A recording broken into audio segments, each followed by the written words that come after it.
দেখো 8 দাগের অঙ্কগুলো আমরা করে নেব। অঙ্কটা দেখো, প্রথমে আমরা মান পাতাতে পাতাতে যাব। এখানে tan 60 বাই মাইনাস tan 30 মান পাতাতে হবে, বাই দিয়ে কোনো কিছু পাতাতে হবে। তাহলে আমরা ফ্র্যাকশনের বড় দাগটা আমরা দিয়ে নিলাম। tan 60 মান আমরা জানি √3 মাইনাস tan 30 মান 1 বাই √3 আমরা লিখে নিলাম। এবার 1 প্লাস tan 60 ভ্যালু কত, √3 মাল্টিপ্লাই tan 30 মান কত, 1 বাই √3 আমরা লিখে নিলাম, প্লাস cos 60 মান কত, আমরা জানি cos 60 মান হচ্ছে 1 বাই 2,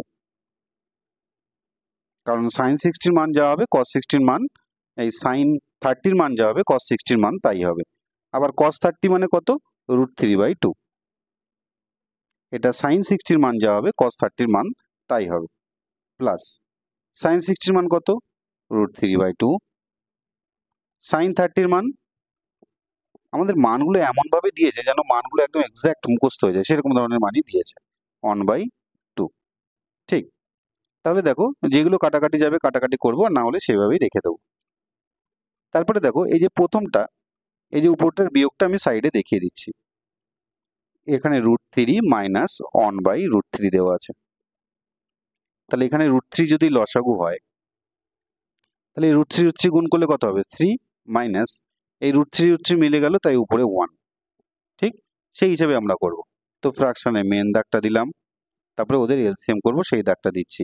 ঠিক, এই √3, এই √3 দিয়ে এই √3 গুণ করলে কত হবে, 3 মাইনাস 1, নিচে এই দেখো এই √3 কেটে যায়, তাহলে এখানে 1 ছিল আর এখানে কেটে কুটে 1 হলো, 1 আর 1 কত হবে, 2, তো আমরা যোগ হিসাবেই লিখলাম, প্লাস এখানে দেখো কত হচ্ছে, √3 বাই 4 প্লাস √3 বাই 4। ঠিক, এখানে দেখো আমাদের বিয়োগ করে কত হচ্ছে, উপরে হচ্ছে 2 বাই √3, আর এখানে দেখো 1 আর 1 2 হতো, তো 2 এর নিচে কিছু নেই মানে 1 হতো, সেটাই এর পাশে যখন গুণ হিসাবে যাবে তখন ও উল্টে যাবে, 1 বাই 2 হয়ে যাবে। ঠিক, প্লাস তাহলে এখানে কত হচ্ছে দেখো, দুটো 2 √3 আছে, √3 বাই 4 আছে, তাহলে আমি একে এইভাবে লিখতে পারি, 2 √3 বাই 4। যে কোনো জিনিস দুটো থাকলে আমরা 2 গুণ ওইটা লিখতে পারি, তাতে কোনো সমস্যা নেই। 2 দিয়ে 4 কাটলে 2, তাহলে √3 বাই 2। এখানে আমাদের অ্যান্সার কত হবে, 2 বাই, আমরা এটাই সাইডে লিখে নিয়ে, এখানে কত হবে, 2 বাই 2 √3। আমরা মনে করলে √3টাকে অমিট করেও করতে পারি, আর এমনি করলেও করতে পারি। এদিকে √3 বাই কত হচ্ছে আমাদের 2। দুরকম ভাবে অঙ্কটা করা যায়। √3 অমিট করতে গেলে তোমার নিচেও √3 উপরেও √3 আমাকে গুণ করতে হবে।